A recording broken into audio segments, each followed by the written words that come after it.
Kinong Krishan jong ke BGP ke Shillong South rengkat ua mele katha nyoba san bo sulai ha ke janmit sing ublei kilasat kemen nama sasisin pat ka parti BGP hapo ke jingelam jong Narendra Modi kilashim ya ke jing smai banyalam biang ya ke India ha ke sokar pleng. Habakren bagilat hai kubor hadir ngene ke jingle kemen uba san bor ulong bakum ke parti kisngo kemen bakilayo bentalang ha ke ni ke jingyo ke BGP banyalam biang ya ke bosen syar.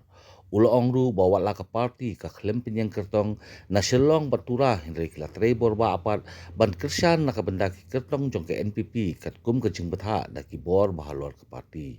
Ha ke joka por ubasan bor uparu ke jing khublei syaki MP batmai na ke jela da ka baong ba kimi lenti bakin mi ban pen urlong ya ke jing kimi lenti jong ki pat ba ke jela.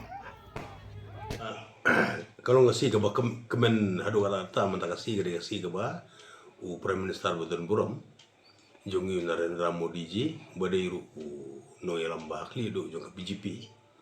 te kajeng keben menta kasih kolom ke BGP ngaku memilih jong BGP porok ke dong kerjaan jong BGP hapo ga 19 South Shillong dang ningkonga hapo megelia berkari India borok ngi sukumen ba ula sim smai biang nomor takkan laisin lewat bergalung kerikor ada histori ujungnya por India bergalung kemen berkau no Prime Minister banyalam negeri berokoi te ngasukumen ru bat nga ai keburom ya borok kinong kerjaan bakinong tiap buat bastat jong ka konsumsi ke jong aru jong ka 19 South Shillong ba hakan ka MP election ke berada ngam simlayo aban don bat kinong kerjaan ba konsumsi mal bang adon ka jing le check up kat laisi ngadon po medan tas tal po Burgau but napo hospital ngalasu ya selok bat ki nongkersan baginya support ya ke NPP kat kumbal batha napo Delhi te kum ki baya long discipline na party kai ka bah ki bagi batha ni le ka buron kam bat ka postulat kolong ba ke BGP kalayo biang apa jalam Narendra Modi ban long Prime Minister ban jalam mekari bat hakde konsumsi ke jong aru ngasuban ai kubli ki nong tabut ba e ki jong a po kan nanti tahun sulong ba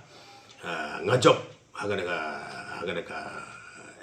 MP election ngajob biang mangana ka konsumsi te kalau ngasi ke bakamen ke bahasa jing ke mau ban ngasi hak jing jalam biang Narendra Modi le ke BGP elite government government por India jungi